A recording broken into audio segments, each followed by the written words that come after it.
Roho Mtakatifu, Roho Mtakatifu, nafsi hai ya Mungu itendayo kazi ndani yetu. Roho Mtakatifu, Roho Mtakatifu, nafsi hai ya Mungu itendayo kazi ndani yetu. Kama upepo unapovuma na tusijue unakokwenda, ila twasikia sauti yake uvumapo, ila twasikia sauti yake uvumapo. Roho Mtakatifu, Roho Mtakatifu, nafsi hai ya Mungu itendayo kazi ndani yetu. Roho Mtakatifu, Roho Mtakatifu, nafsi hai ya Mungu itendayo kazi ndani yetu. Yeye ndiye huongoza katika kujua kweli, yeye hutusadikisha na kutufundisha,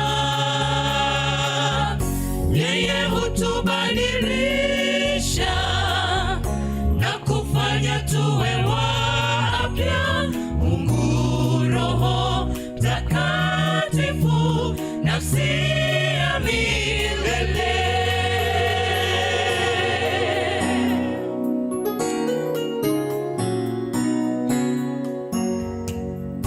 Alishiriki uumbaji, hajaanza leo. Alishiriki ukombozi wake mwanadamu. Ndiye alivuvia waandishi wa maandiko haya tunayoyasoma kumjua Mungu. Yeye ndiye msaidizi tuliyeachiwa, ndiye anayetupatia karama za Roho, anayemtii Roho Mtakatifu wake Mungu, hakika uzima milele huyo atapata. Yeye ndiye huongoza katika kujua kweli, yeye hutusadikisha na kutufundisha, yeye hutubadilisha na kufanya tuwe wapya. Mungu Roho Mtakatifu, nafsi ya milele. Dhambi zote wanadamu tunaweza samehewa, isipokuwa tunapo mkufuru Roho. Kamwe usimpuuze kiongozi wa pekee, Mungu Roho Mtakatifu, nafsi ya milele. Mungu Roho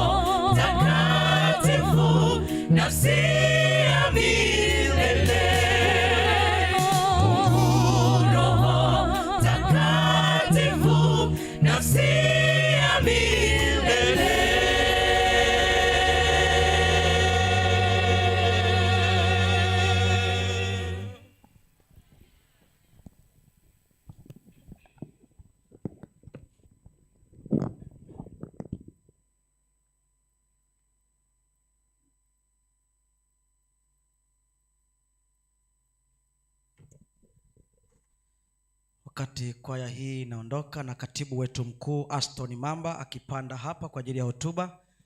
Hii ni kwaya ya Galilaya Central, ni moja ya kanisa linalounda mtaa wa Geza Ulole. Wao pia wana makambi tarehe 29, lakini tutakuwa nao kwa siku kadhaa katikati ya kambi. Bwana wabariki sana. Wameambatana na wazee wao wa kanisa, Alexander Wambula punga mkono, Mahahila pamoja na yule Matiko. Bwana awabariki sana kutuletea kwaya nzuri kutoka kule Galilaya Central. Bwana awabariki sana. Wazee wa hapa Geza, naomba tu mpunge mkono kwa faida tu ya kwamba basi mwenye katibu wetu wa kuwaona, msije mkaonekana tu ni mabodyguard wamekaa nyuma wachungaji. Nyinyi ni wazee wa kanisa. Bwana awabariki sana. Pastor, karibu sana kwa huduma. Jamani, na wasalimu katika jina la Bwana. Hamjambo? Bwana Yesu asifiwe. Mechoka Jamani, Bwana Yesu asifiwe.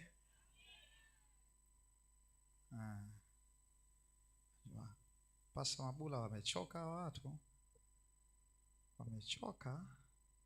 Jamani, Bwana Yesu asifiwe. Tunamshukuru Mwenyezi Mungu kwamba ametupatia fursa ya kuja katika makambi haya, na kwa kweli ni washukuru waimbaji. Kwa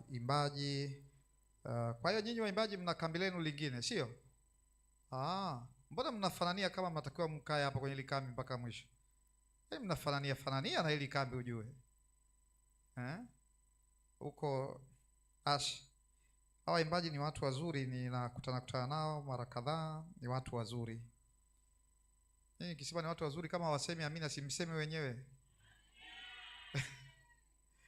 Na naona pia mtaa huu na kwaya yake nafikiri ndio iliko kwenye makambi kule. Nao ni watu wazuri, wanaimba Congo style. Nimewaona kule wanaimba kwa juhudi, wanamtukuza Mungu, tunamshukuru Mungu. Ni vizuri watu wakafanya kazi kwa style tofauti tofauti. Sio lazima watu wote wafanane, maana wakifanana wote sasa huyo mwingine yuko wapi? Kwa hiyo lazima tofautiane. Nimewaona wale kule, wao nao pia wanafanya vizuri sana na tunamshukuru Mungu kwa ajili yao. Nafikiri nao watakuja kesho sasa kwenye kambi lao, maana wamemaliza lile walilotubwa kwenda kuhudumu kule. Vinginevyo nimefurahi kuwaona katika jioni ya leo. Hatakuwa na mambo mengi, lakini tutaendelea kujifunza na kuketi miguuni pa Yesu kwa muda wote uliosalia. Katika Biblia, moja ya sura zinazoongea, ukiacha kitabu cha Mwanzo, Kutoka, alafu baadaye Hesabu, lakini kitabu kinachotaja masuala ya makambi ni kitabu cha Zekaria, sura ile ya 14. Kitabu cha Zekaria sura ya 14. Nafurahi kuwaona. Asanteni wachungaji wenzangu ambao mmewahi kufika. Tunashukuru sana kwa kufika kwenu na kwa utumishi wenu. Mwenyezi Mungu awabariki sana. Zaburi anasema, mtunga Zaburi katika ile Zaburi ya 122 mstari wa kwanza anasema, nalifurahi waliponiambia twendeni nyumbani kwa Bwana. Nalifurahi waliponiambia twendeni nyumbani kwa Bwana. Inalipa kuwa katika nyua za Bwana. Watu wengi wanatamani kuwa kokote, lakini sio ndani ya nyua za Bwana. Inapendeza kuwa katika nyua za Bwana. Kwa kweli hapa mahali ni mara yangu ya kwanza kufika. Nimeingia kwa mara ya kwanza hapa, lakini nilipita jana hapa tukienda kwenye ubatizo. Nilipita hapo nje nikaona mna mahali pazuri, mlipata mahali pazuri pa viwango vya hali ya juu sana. Na sasa sikuona huku ndani, leo ndio nimeona na huku ndani. Hapa ndani pia ni pazuri. Simjipe amina. Ngoja niwaambie ndugu zangu, dunia wako busy sana sasa. Kama hujisifia hakuna atakaye kusifia. Ndio maana hata watu wanatangazisha biashara kwa bidii, maana ulimwengu uko busy, watu wako busy na maisha. Kwa hivyo ukisifiwa kidogo, kubali hiyo sifa. Jamani, mko mahali pazuri. Mlipata mahali pazuri, mko mahali pazuri. Na sijui kwa nini nyinyi hamjajiita Geza Ulole Beach, lakini wale wengine wanajiita beach. Wengine sio beach, wako mbali na bahari, lakini wanajiita beach, Bweni beach. Lakini hii hapa sio Gezaulole Beach, lakini Gezaulole nayo ni jina kubwa sana hili. Nilianza kulisikia nikiwa mdogo, wakiimba kwenye redio wakisema Gezaulole mama, Gezaulole mama. Basi nikasikia wanaimba wanasema sasa huko ndio bahali pa kwenda watu. Kwa hiyo watu walitakiwa waende huko Gezaulole. Kumbe sasa hapa ndio Gezaulole penyewe. Mungu awabariki sana. Nalifurahi waliponiambia twendeni nyumbani kwa Bwana.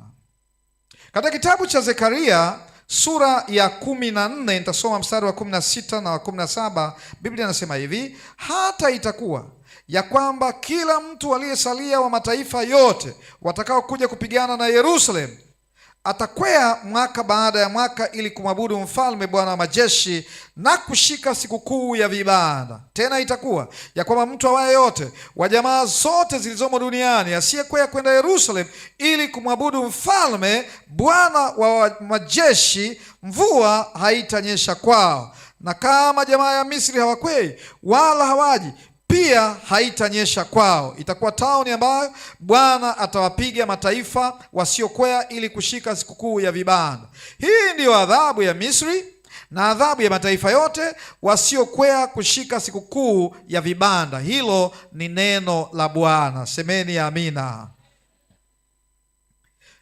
Zilikuweko sikukuu kubwa tatu zamani, kubwa za kidini, sikukuu tatu. Sikukuu ya kwanza ni sikukuu ya Pasaka, sikukuu ya pili ni sikukuu ya Pentekoste, na sikukuu ya tatu ni sikukuu ya vibanda. Wana wa Israeli waliagizwa kushika sikukuu hizo. Hata hivyo, sikukuu ya Pentekoste inakamilika wakati Roho Mtakatifu anapomwagwa katika kipindi kile tunachokiita cha Pentekoste. Sikukuu ya Pasaka inakamilika pia Yesu Kristo anapoangikwa msalabani na yeye kuwa Pasaka yetu. Sikukuu ya Makambi ni sikukuu ya vibanda ambayo inaendelea kwa sababu inakumbusha jinsi wana wa Israeli walivyokombolewa, walivyotolewa katika jangwa, walivyotolewa na Bwana. Na kwa sababu hiyo inaendelea kuwepo kama kumbukizi ya kwamba Bwana alitukomboa na anaendelea kutukomboa. Sikukuu hii ya vibanda nayo iliingia katika dhahama za zama za kati na kupotea. Inakuja kuanza miaka 1800 na zaidi, na hivi inaanza kukumbukwa kwa watu kurudi katika maandiko na kugundua kwamba ilikuwepo sikukuu ya vibanda. Sikukuu hii ni moja ya sikukuu muhimu sana ambazo watu huja na kutulia miguuni pa Yesu. Ni imani yangu ya kwamba wale ambao wanafanya kazi za ajira wameweka mipango yao vizuri katika sehemu za kazi ili wapate muda wa kukaa miguuni pa Yesu Kristo. Wameweka taratibu zao vizuri ili wapate muda wa kuja kujifunza masuala ya familia katika maisha yao. Moja ya mambo yanayowatesa wengi ni masuala ya familia. Swala ya familia yanawasulubu watu wengi, wengine kwa kufanya uchaguzi mbaya, wengine kwa kuishi bila kujua wafanyeje, wanapata shida katika masuala ya familia. Kwa hivyo katika wiki hii tutajifunza masuala ya familia, lakini masuala ya ujana, masuala ya uzee, watu waishije katika uzee wao, waishije katika ujana wao, maana wengi wanapata shida. Ni katika mikutano hii tutajifunza neno la Mungu, na Biblia inasema watakase kwa ile kweli, neno lako ndiyo nini? Kweli. Ni kweli peke yake itakayowatakasa watu, na hapa tutajifunza neno la Mungu. Ukweli ni kwamba katika mikutano hii tutaimba na kuimba tena, tutaimba na kuimba tena, Tutaimba kwa pamoja, tutaimba kama kwaya, tutaimba kama vikosi, tutaimba kama vikundi, tutaimba na kuimba tena, maana katika mikutano hii ni mikutano ya kumsifu Mungu. Rafiki yangu Obinaya ambaye ni Mnigeria anaishi Uingereza, mwenye uraia wa Nigeria, yeye alizoea kusema ya kwamba sina sauti nzuri, but I can shout for Jesus. Yaani hata kama sauti haijapangika vizuri, ninaweza kupaza sauti yangu kwa ajili ya Yesu. Katika mikutano hii tutaimba na kuimba. Ni katika mikutano hii tutatakaswa. Ni katika mikutano hii tutakuwa tukifanya ushirika mtu mmoja kwa mwingine. Ni katika mikutano hii tutatazamana. Wale vijana ambao hawajaona wataangaliana na kuangaliana, labda kwenye mikutano hii wakaona. Ngoja nikwambie, wako watu wasema mimi sioni, lakini amejifungia. Ngoja nikwambie, mke hata kuja kama embe linaloanguka kwenye mti, na hata hilo embe si lazima uzunguke kwenye mti. Kama uzunguki kwenye mti utaliona wapi? Ni kwenye mikutano hii. Wale ambao hawajaona wataona, na baadaye watasema niliona wakati ule wa makambi. Na mimi nawaombea wale ambao hawajaona waone katika jina la Yesu. Maana wako vijana ambao kila mara ukiongea naye anakuambia unajua pasa mimi sioni.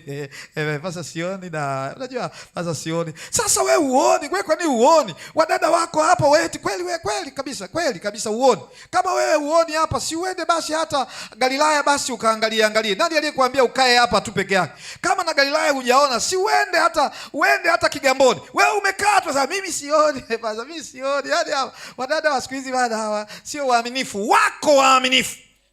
Wapo. Mungu hajatuambia kwamba watakosekana waaminifu duniani. Wanaweza wengi wakachafuka, lakini wapo wanaompenda Mungu. Kwa hivyo kwenye mikutano hii tunawatia vijana moyo, vijana waone.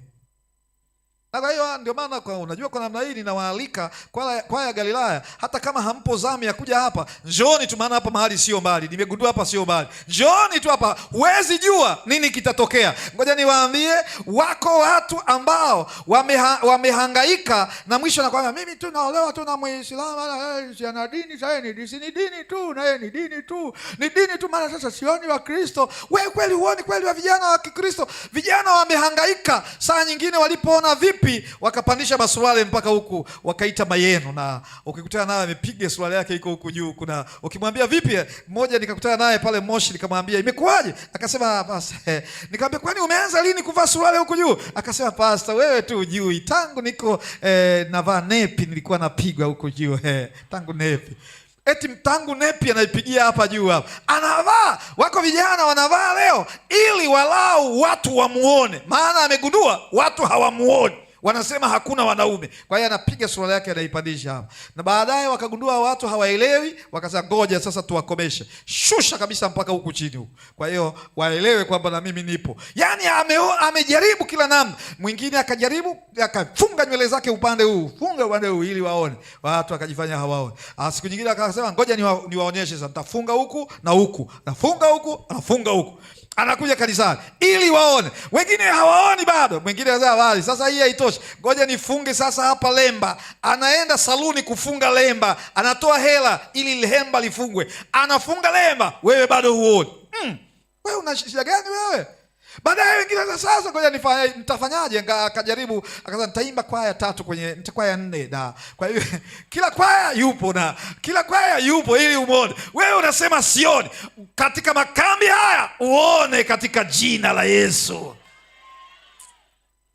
Ni katika mikutano ya namna hii mapatano ya kibiashara yanafanywa. Usijifungie sana. Wakati mwingine hujui tu kuna connection. Unafuga kuku, hujui mahali pa kuuzia mayai. Wako wanunuaji wa mayai wako hapa. Kwa hiyo wakati wa break naongea kidogo mambo ya maisha. Kwamba mwenzangu sasa kule unashangaa kwamba kuku unataka kuuza, kuna mtu naye ana banda la chipsi anataka kuku, wewe hujui. Na hapa ndipo mahali pa kupata connection za biashara.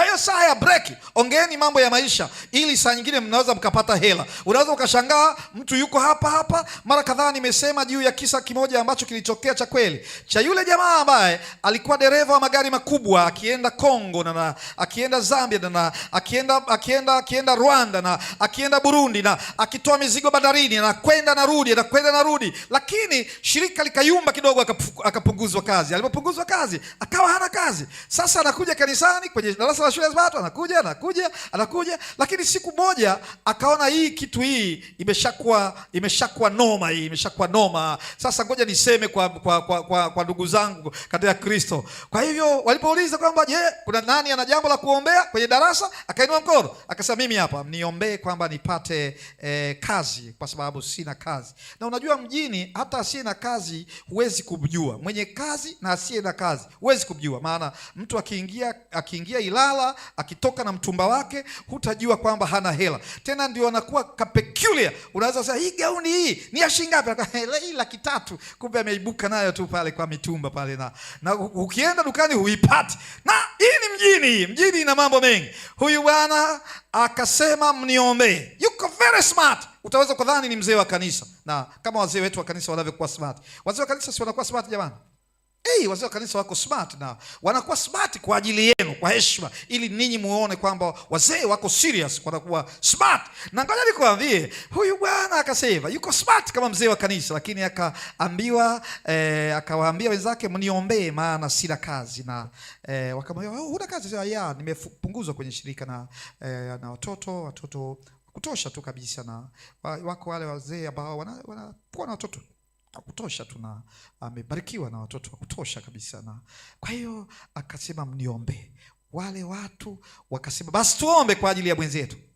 Wakati wataka kuomba, mzee mmoja amekaa kwenye kona pale, akainua mkono wake akasema, samahani kidogo. Akamwambia, mzee, ni kama muda umeisha. Akamwambia, samahani kidogo, kabla hatujaomba naomba niseme jambo. Wakamwambia, sawa, tuambie. Akasema, na mwingine anasema, tumshukuru Mungu kwamba huyu ndugu yetu ataanza kuendesha gari, aje kuanza kufanya service ya gari siku ya kesho, ya ile service ya gari siku ya kesho, ya ile semi trailer ambayo inakwenda Zambia na Kongo. Maana huyu ataanza, na mimi nilikuwa natafuta driver mwaminifu, Mwadventista msabato, ambaye naweza nikamkabidhi magari ya mamilioni ya shilingi aweze kuwa nayo. Kwa hivyo tumshukuru Mungu. Marafiki zangu, ni katika mikutano hii kuna faida za kawaida za kiuchumi, faida za kawaida za kibiashara, ndio faida za kubwa zaidi, faida za kiroho zinazotufanya tujitakase, tufae kwa warithi wa uzima wa milele. Njoo katika mikutano hii. Kama ulikuwa hujapanga kuja, panga kuja hapa. Inawezekana ukapata kile ambacho hujawahi kufikiria kwenye maisha yako. Sijui utapata nini, lakini najua utapata kitu. Sijui utakachopata, lakini ukija hapa kuna kitu utakachopata. Ziko ndoa ambazo zilikuwa karibu kuvunjika, ambazo zitakapokuja makambi haya zitapona milele. Yule mama alikuwa mkorofi kidogo, na alikuwa anamchapa mume wake, na mume alikuwa mpole sana, na mpole tu kama mimi hivi, na yeye mama yule ni mpole sana, na yule mama ni mkali, na mama anamchapa yule baba, na yule baba anachapwa, na akichapwa basi anavumilia tu. Unajua wanaume wanavumilia, wanaume wengi wanaochapwa huwa hawasemi, maana utasemaje sasa? Ukisema ni aibu. Na kwa hivyo watu wakija wakisema, mzee, jamani, kwenye familia hii tuombee jambo gani? Nasema tuombee vita vya kule Ukraine. Unajua kule Ukraine, Urusi wanasumbua sana Ukraine. Kwa hiyo tuombee vita vya Ukraine. Na wanaombea vita vya Ukraine, lakini kumbe asubuhi amechapa huyu baba wa watu, na hasemi. Wababa wananyamaza sana. Wababa jamani, poleni sana. Wababa huwa wananyamaza, ni waungwana, ni wastaarabu. Wamama wao akitishwa kidogo, wala hajajua mtu anavyokufa. Sasa kidogo nife, ulikuwa unakufa wapi wewe? Sikiliza nikwambie, huyu baba alikuwa anachapwa na mke wake. Siku moja akawa ameenda makambi na akaenda makambi, akapata makambi kwenye mafundisho ya kaya na familia kule, akafundishwa juu ya kuishi. Enyi wake watini waume zenu, enyi waume wapendeni wake zenu. Akaelewa huyu baba. Baadaye akakata shauri, akasema mimi sitamchapa tena mume wangu. Na sasa siku ya Ijumaa, mume wake alikuwa mstaarabu, anamsaidia mke wake kufanya usafi. Anafanya usafi, anafagia, akagusa kile kimeza na kile coffee table kile, akakigusa, na kulikuwa kuna chupa ya chai, na chupa ile ilikuwa chupa ya mama. Chupa ya mama ikaanguka chini, pu! Mama akikumbuka, yule baba akikumbuka juu ya mke wake alivyo mkali, akaanza kutetemeka kwamba sasa leo inakuaje, na akaanza kutetemeka. Wakati anatetemeka sasa, mama akafungua mlango kule. Mama alipokuwa anakuja, baba ndio anazidi kutetemeka. Ni hati mbaya, na mama anatetemeka, baba anatetemeka. Mama akaja akamwambia mume wangu, kwani nini sasa? Ni unajua ile chupa ilikuwa chupa ya mama. Mama alikuwa anaipenda sana ile chupa. Unajua kwenye familia kuna vitu ambavyo kingine ni cha baba, kingine cha mama. Yule baba anatetemeka, maana sasa atapata kibali. Mama alipokuja akamwambia mume wangu, haina shida, tanunua nyingine, haina shida. Bwana amesema umekuaje leo? Bana hajaamini. Umekuaje leo? Anamwambia nimekutana na Yesu anayeokoa. Yesu amebadilisha maisha yangu. Mimi sasa sio yule ambaye nilikuwa na rap hapa nyumbani. Mimi sasa sio yule ambaye nilikuwa mkorofi. Sasa mimi nimekutana na Yesu anayeokoa. Ombi langu mwisho wa wiki hii tuwe tumekutana na Yesu anayeokoa, Yesu anayebadilisha, Yesu anayeponya. Yule baba alikuwa haendi kanisani, lakini siku inayofuata, siku ya Jumamosi asubuhi, yule baba akamwambia mke wake, leo tunaenda wote kwenye makambi, leo tunaenda wote. Wakati mama anatengeneza, anajiweka vizuri. Unajua mama wana mambo, na anaweka kitenge chake, anavaa vizuri. Wakati mwingine mama anaweza kwenda kwa kioo akaangalia, akasema hiki kitenge sio cha leo, akavua, anabadilisha, anavaa nyingine. Na wabamba ni kuvaa, ni mchakato, na anachukua kiatu, anavaa, anaangalia jinsi atakavyokwenda na kiatu chake. Anasema hapana, leo navaa cha chini leo. Kwa hivyo anavaa cha chini, baadaye hapana, nachukua hiki kirefu zaidi. Anapanga. Saa nyingine mimi huwa naangalia wanawake amevaa kiatu kimenyoka namna hii kamsumari, mpaka unasema sasa yule mama si ataanguka huyu mama. Na saa nyingine unakuta ni mrefu na amevaa kiatu kirefu. Wa mama nyie, Mungu anawaona nyie. Kuna yani ni mrefu alafu kiatu kirefu alafu kiyuko juu namna hii. Yule mama wakati anajiandaa, anatoka, anakutana na mume wake. Mume wake amekaa pale sitting room, anamsubiri mke wake waondoke waende kanisani. Si mahubiri mengi, lakini yule mama alipobadilika, mume wake akabadilika pia. Ombi langu wiki hii, mwanaume fulani abadilike, mwanamke fulani abadilike, kijana fulani abadilike. Wiki hii ni wiki ya utakaso. Bwana akatutakase katika wiki hii, akatufanye bora kuliko jana na juzi. Kwa hiyo niwaambie, sisi hatuna shida ya wingi. Hata mkija watatu tutawahubiria, hata mkija watatu. Lakini tatizo langu ni hili, je, hawa watu wanaokolewa? Je, wanaenda mbinguni? Maana wako ambao siku hizi kuna wataalam wa kufunga makambi. Ile siku ya kufunga makambi ndio wanakuja, tunaenda kufunga makambi leo, tunaenda kufunga makambi. Wao ni wataalamu wa kufunga makambi. Ninaomba tuwe na watu ambao watakuwa si wataalamu wa kufunga makambi, lakini ni wale ambao wanakuja katika makambi mpaka Yesu anawatengeneza, mpaka Yesu anawabadilisha, mpaka Yesu anawabadili, mpaka Yesu anawafanya kuwa bora kati ya bora. Ombi langu ni hili, kila mmoja katika makambi haya Bwana akamfanye bora kati ya bora, na wala usijione bora kuliko wengine. Ombi langu ni hili, ukawe bora. Uongozi utafundishwa hapa, ukawe mtendakazi aliye bora, bora kuliko waliodhani ni bora. Uwe bora kuliko walio bora, uwe bora kati ya bora, lakini usijione bora kuliko wengine. Marafiki zangu, ombi langu ni hili: makambi haya yakalete faida kwa familia zetu, yakalete faida kwa vijana wetu, yakalete faida katika nyumba zetu, yakalete faida katika kanisa letu. Kanisa letu likabarikiwe kwa sababu ya uwepo wa kambi hili. Itakuwa ni hasara sana kuwa na makambi haya, uingie kwenye makambi utoke kama ulivyokuja. Yaani uje makambi alafu umalize kambi alafu uondoke uende umebaki kama ulivyokuja. Lisitokee hilo. Mwisho wa makambi kuwe na mabadiliko katika maisha yetu. Hata mimi ninaomba Mungu wangu ya kwamba makambi haya yatakapokuwa yanaisha, si tu kwamba nitakuwa nimehudumia wengine, lakini Yesu anihudumie mimi pia.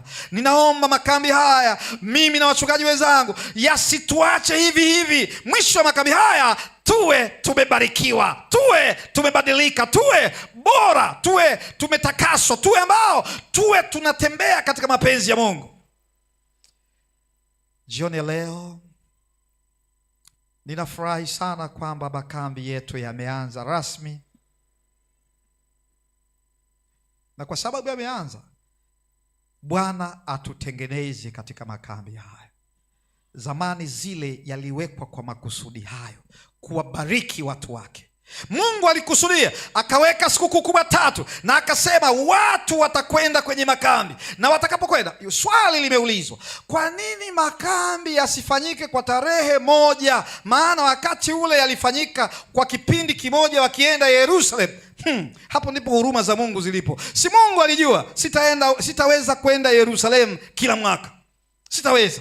Si Mungu alijua kati yetu hapa ni wangapi wanaoweza kwenda Yerusalemu kila mwaka? Mungu akasema la, principle ni hii, wapate neno, lakini sio lazima wakwee kwenda Yerusalemu. Lakini aina gani ya watu waliokwenda kwenye makambi? Biblia inasema Waisraeli wote walikwea kwenda Yerusalemu. Waisraeli ndio, wageni kwenda Yerusalemu. Wageni walienda Yerusalemu. Sio wageni tu, anasema watu wa mataifa walienda Yerusalemu. Makundi yote ya wanadamu yalienda Yerusalemu. Hata hapa nimeona kuna wageni wamekuja Yerusalemu kwenye makambi. Semeni amina, semeni amina. Maana Biblia inasema wageni waende kwenye makambi, Waisraeli waende kwenye makambi, wasio na dini waende kwenye makambi. Makambi ni ya watu wote. Waadventista tumepewa privilege ya kuandaa makambi, lakini makambi ni ya watu wote. Tena sasa ninataka kumaliza kwa kusema hivi, Biblia ikasema hivi, wale wasioenda makambi, wale wasioenda kwa sikukuu ya vibanda, mvua haitanyesha kwao. Mvua, mibaraka haitapatikana kwao.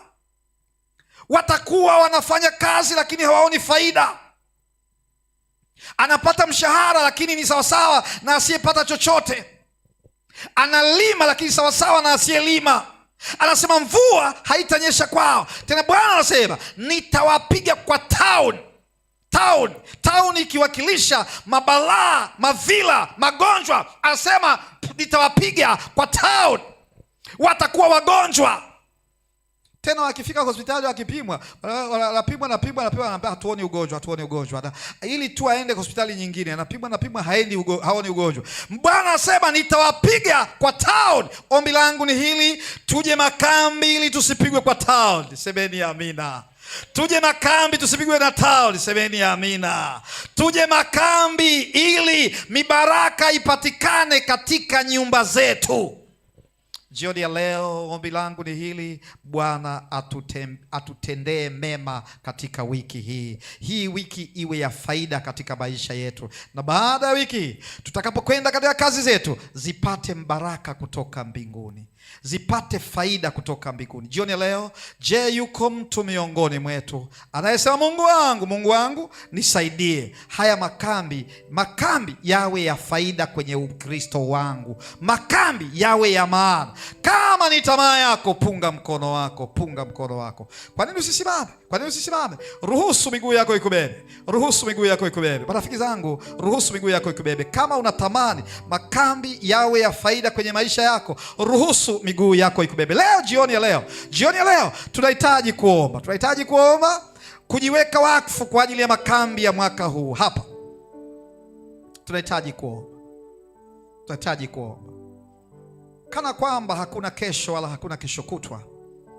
Nitawauliza wale ambao wanasema, Mungu wangu, ninaomba unitendee jambo, ninaomba unibariki, ninaomba usiniache. Wale ambao ni hamu yao na haja yao kwamba Bwana awatendee jambo, njoni hapa mbele. Wako watu wengi wanadhani wito unatolewa mwisho, lakini wito unaweza ukatolewa mwanzo. Na ngoja nikwambie, kama tukipata uthibitisho kwamba tumeokoka na mambo yetu yamefaa, hata sio lazima tukae siku 7. Kama mambo yetu yamekwenda super, tembea uje ili tuweze kuomba jioni ya leo. Tunapojiweka wakfu kwa ajili ya makambi haya, yakawe makambi ya maana, yakawe makambi ya kuokolewa, yakawe makambi ya kuponesha nyumba zetu, yakawe makambi ya kuponesha familia zetu, yakawe makambi ya kuponesha uchumi wetu, yakawe makambi ya kuponesha afya zetu. Wako watu wamekuwa mgonjwa mpaka amekubali ugonjwa na yeye ni inseparable, hawatenganishwi. Hata ukimwambia hujambo, hata ni ule mgongo wangu. Huo mgongo wako upone katika jina la Yesu. Huo mgongo upone katika jina la Yesu. Huo mgongo upone katika jina la Yesu. Wako watu hata ukimwambia hujambo. Ninamkumbuka rafiki yangu nilisoma naye akitokea kule Kigoma, anaitwa Kahurananga. Kahurananga ilikuwa unafurahi kukutana naye. Ukikutana naye ukimwambia hujambo, anarukaruka kabisa, anasema safi sana. Anarukaruka. Yaani ukimuona anakuja, unatamani upite njia ile ili umsalimie, maana akiitikia ni burudani tosha. Kwa hiyo ukimwambia Kahurananga, vipi mambo, anasema safi sana. Leo hakuna watu wa kusema safi sana, maana wengi, kama hata ukimshika mtu siku hizi, mimi nimekuwa mwangalifu Pastor Faraji, siku hizi sishiki mtu mkono kwa nguvu namna hii. Unaambia hujambo sana, anaweza akaanguka akakufa. Kuna watu ni wagonjwa, yani yupo lakini hakuna kitu, yani ni mgonjwa. Unaona amevaa mkoti mkubwa, lakini ukimshika mkono ukimwambia hujambo bwana, hujambo, unashangaa anaanguka chini, amekufa. Maana watu ni wagonjwa. Ngoja niwaambie, makambi haya yawe makambi ya uponyaji katika maisha yetu. Kama kuna ugonjwa unakusumbua, mwisho wa kambi hili ugonjwa utoweke katika jina la Yesu. Ni siku hizi nimeshangaa. Kuna mahali nilienda nikakuta eti Mkristo, master guide mafunzoni, anaanguka chini eti ana mapepo. Mapepo. Tena mwanakwaya, master guide, amevaa uniform, alafu ana mapepo.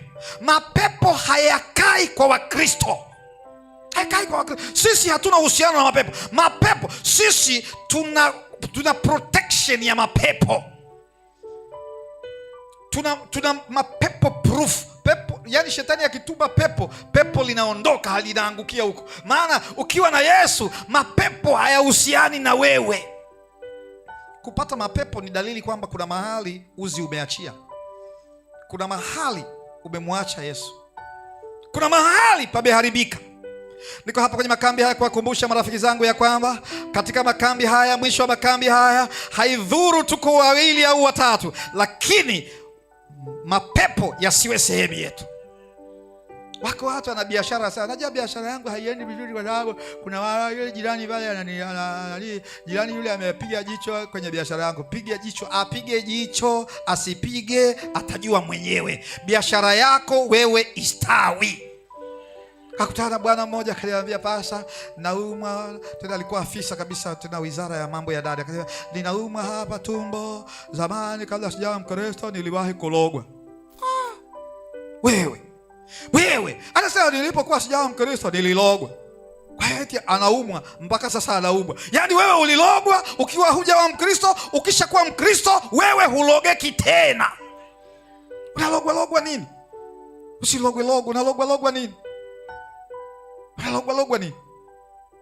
Mahali fulani nikakuta eti mwanakwaya anakahirizi kakumlinda kahirizi. Nashukuru kwaya zangu hizi hazina hirizi, semeni amina. Ana hirizi yani alindwe na, yani Mungu ameshindwa kukulinda mpaka ulindwe na hirizi. Unaenda kwa mganga wa kienyeji, unamwambia mganga, sasa naomba nisaidie dawa, baada sasa mdogo wangu ameolewa, mimi sijaolewa, sasa nisaidie dawa ili na mimi niolewe. Mganga anakuangalia, anakuambia kalete kuku wa blue. Unaenda unatafuta kuku wa blue. Jamani, kuku wa blue yuko na kuku wa blue kumpata ni shida kweli kweli. Na waganga hawaagizi mchicha, huwa wanaagiza kuku. Sijui kwa nini hawataki mboga. Hawataki spinach. Kalete kuku. Yaani wewe nataka nikuambie leo ya kwamba mwisho wa makambi haya, yoyote anayekuloga aanguke mwenyewe, afe. Kama anakuloga akufe. Nimeshasema sasa, afe basi. Anakuloga nini mtu wa Mungu? Ngoja niwaambie mchana jioni leo, Bwana wiki hii atutendee jambo. Waimbaji mbarikiwe sana. Katikati ya sauti zenu, sauti ya malaika isikike. Katikati ya sauti zenu, ninaomba sauti ya malaika isikike. Mpate mito kila mahali.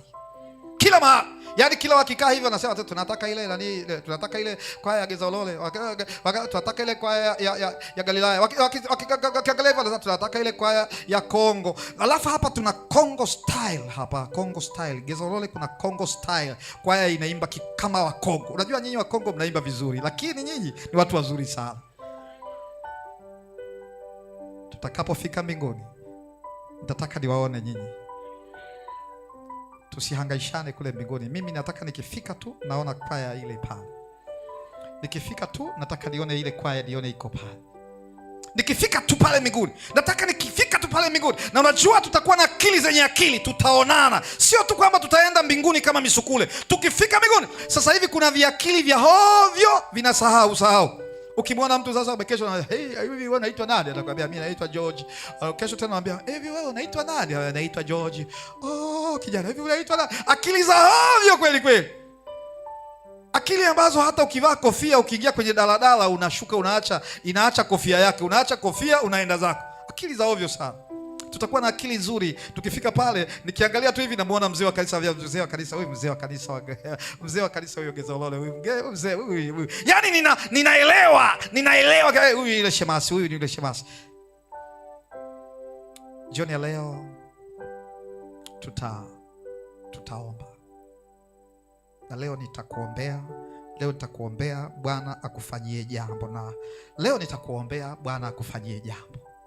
Kila kichwa kiinamishwe, kila jicho lifumbwe. Baba, giza linaingia, jua linazama, lakini tunaomba wewe Yesu uzame katika maisha yetu. Ututengeneze tuwe vile unavyotaka tuwe. Wiki hii ikawe ya mapinduzi ya kiroho, ikawe wiki ya utakaso, ikawe wiki ya kukupenda zaidi kuliko jana na juzi. Mimi na hawa marafiki zangu tunaomba tukupende zaidi, tukutumikie. Kama yuko mtu ambaye ana mahitaji yake mawili matatu leo, mtendee kwa rehema. Kama kuna mtu ana kilio, labda kwa sababu ya mke wake au mume wake au watoto wake, mtu ana kilio fulani. Kama kuna mtu ana kilio fulani, naomba umfanyie kwa fadhila, mfanyie wema, mhurumie. Hata kama aliingia kwenye shida kwa ujinga, kwa makusudi, hata kama aliingia kwa makusudi, ninaomba kwa sababu amechagua kuja kwako, umhurumie, umsamehe, umtakase. Mimi na marafiki zangu hawa, wiki hii tutengeneze, tufai kwa warithi wa uzima milele. Utupatie amani katika mioyo yetu. Wiki hii ikawe ya faida katikati ya mahubiri, katikati ya nyimbo, katikati ya mafundisho, katikati ya semina za uongozi, katikati ya kila kitakachofanyika hapa, katikati ya mafundisho ya unabii, katikati ya kila fundisho litakalotolewa hapa, ninaomba mimi na marafiki zangu hawa ututengeneze. Basi tunakushukuru sana kwa sababu umetusikia katika jioni ya leo. Sasa hawa watu ninawaombea, nawaombea zawadi. Hawa watu wape zawadi, wape zawadi, na naomba wape zawadi kubwa, ile ambayo hata mimi nimeomba, kwamba baada ya maisha haya nifae kuishi na wewe Yerusalemu. Asante kwa sababu umetusikia. Tupatie jioni njema, tupatie usiku mwema, tupatie kambi njema, tupatie amani katika mioyo yetu na ulinzi, maana tumeomba tukiamini katika jina lake Yesu. Amen. Amen. Amen.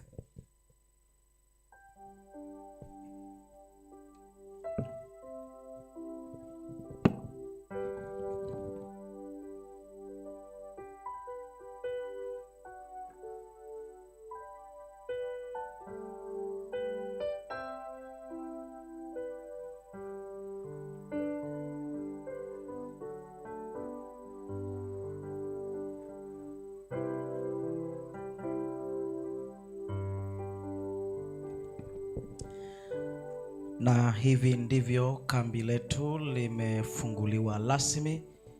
Tunamtukuza Mungu kwa neno la jioni ya leo. Tunaporudi kuketi, tuwe na utulivu, tupeane maelekezo machache. Wakati huo mzee Rogers Mashambo